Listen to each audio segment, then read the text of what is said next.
Alright guys, let's jump into adding file upload support to our application.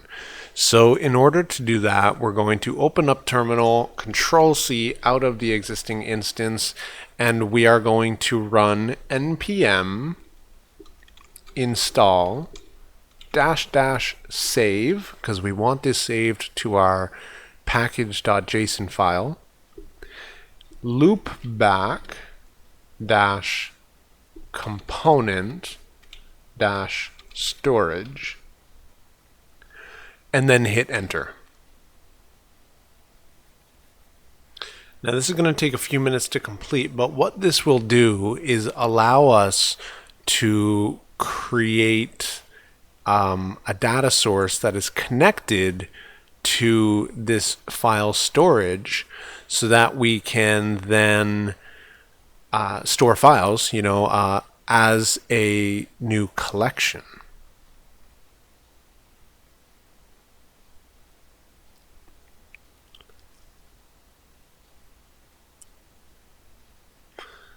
So we're just going to wait for this to complete, and then we'll jump into creating the data source.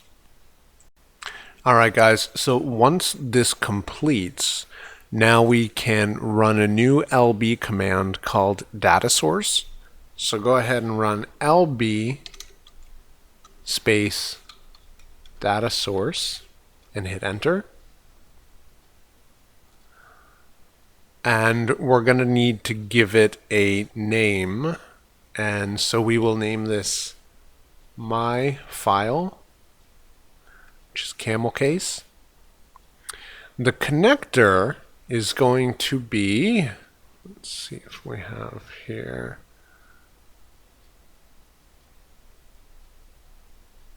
there's a lot of connectors. Oh yeah, we'll also talk about email at some point. We'll select other, and then the connector's module name is going to be loopback dash component dash storage, and it's going to ask us if we want to install it, so just hit enter. And then it's going to, I guess it'll run what we've just run actually. It's going to try and reinstall the component storage for loopback. So awesome. Now this probably is going to take a little bit faster than last time because it's already installed, so it doesn't really need to do anything else. So let's jump into, well, we need to actually modify the data source right now to use the file system. So if we go under server, data sources.json, we'll see that my file, and it's using the storage component, but it doesn't actually know where to store it.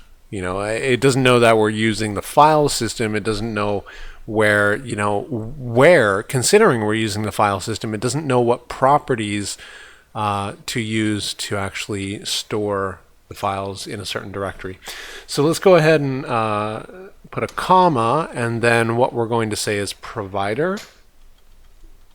And there's multiple different providers you could use here. You could use Amazon's AWS, Google Cloud, a bunch of different providers. We're just going to keep it simple for right now and put in file system.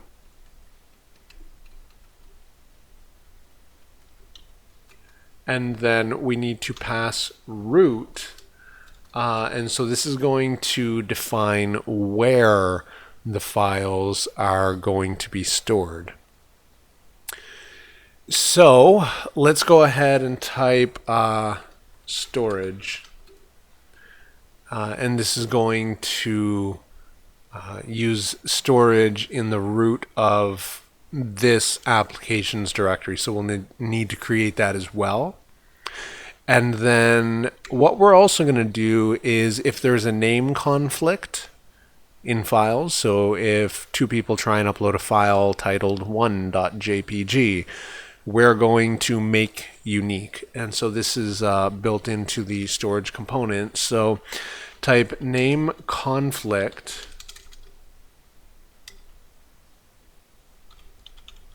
and this is camel case.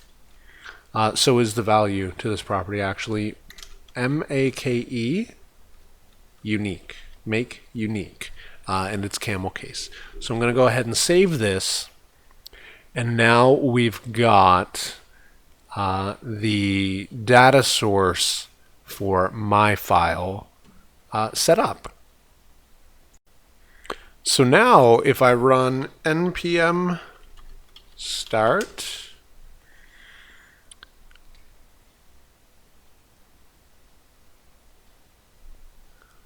we're getting an error.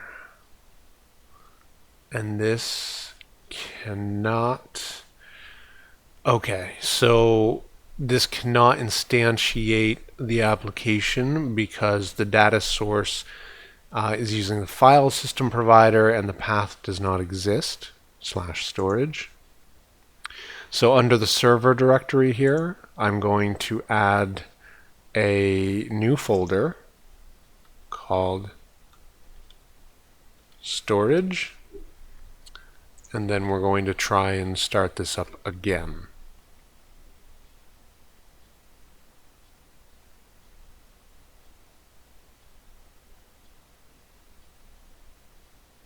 And we're getting the same issue. And that is actually probably because we're looking for the root of the file system. When we're running the application from not the server directory, but the top level directory here, this is where the command prompt is when we run the application. And so what we're going to do is we're going to set root to .server/storage and hit save, and this should use the storage directory that we just created. So I'm going to go back and run npm start once again.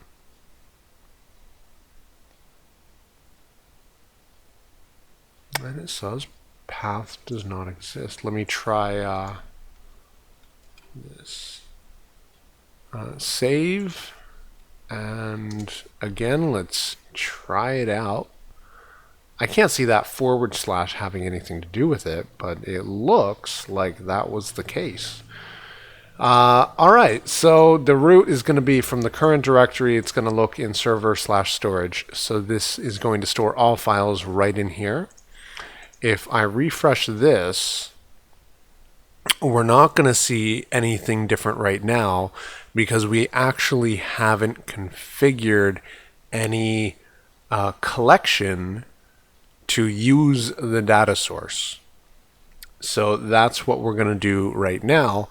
We're going to create a new collection called post image, and we'll set it to use the video storage, or not video storage, but the my file data source.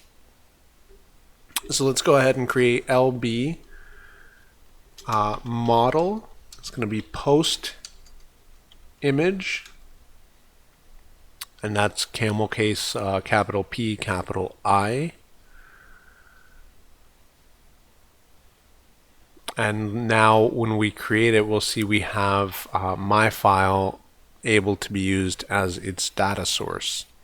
So let's go ahead and select that. We're going to expose it via REST API, custom, common, and that is all we need to do. That is it. So now let's go ahead and run npm start again, and we should see our new collection actually listed in our collections.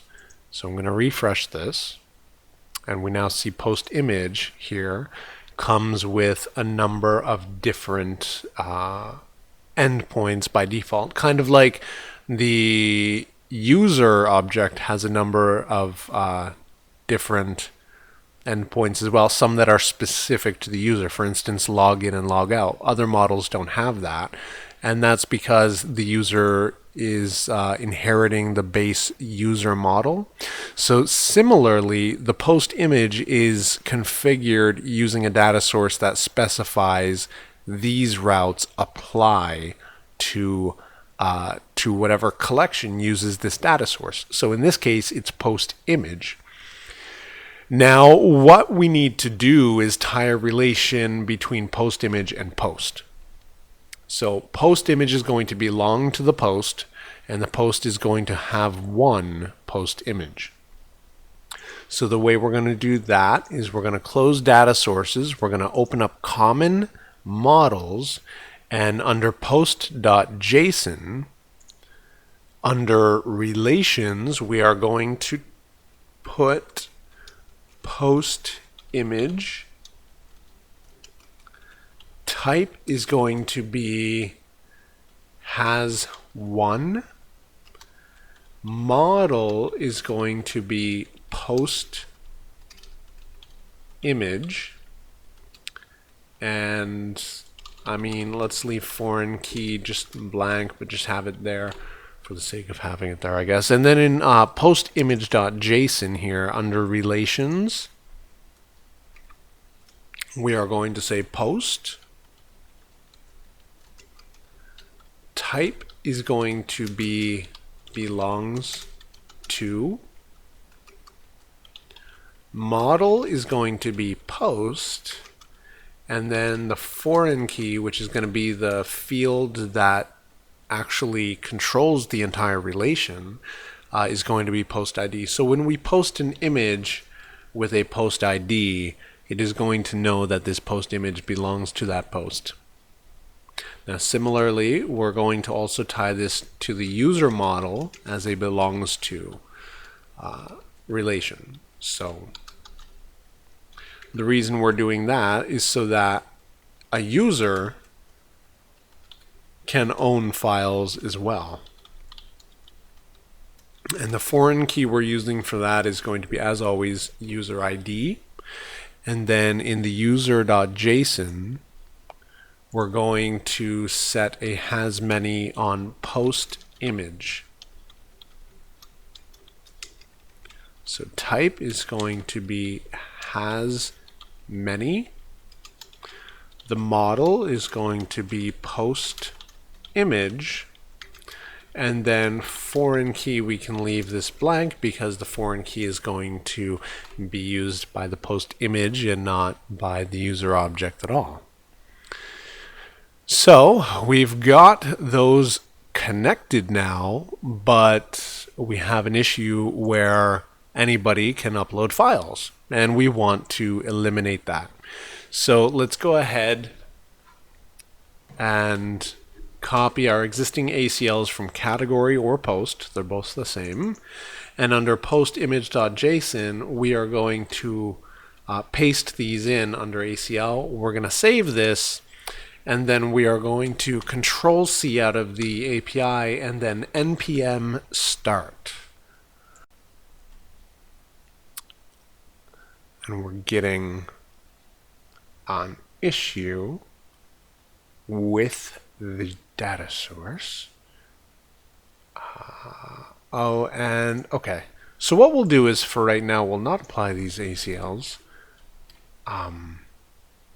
We'll try and manually generate them here in a sec. I think that caused the issue. We can't use the default ACLs. No, that wasn't it. All right. Let's figure this out. Cannot read property call of undefined. So this is related to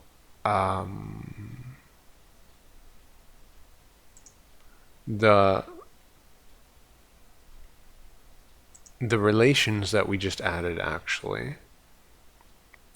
So user belongs to user, and under the user itself we have post image belongs to post image. If I look at the post image.json, we'll see that's the correct name.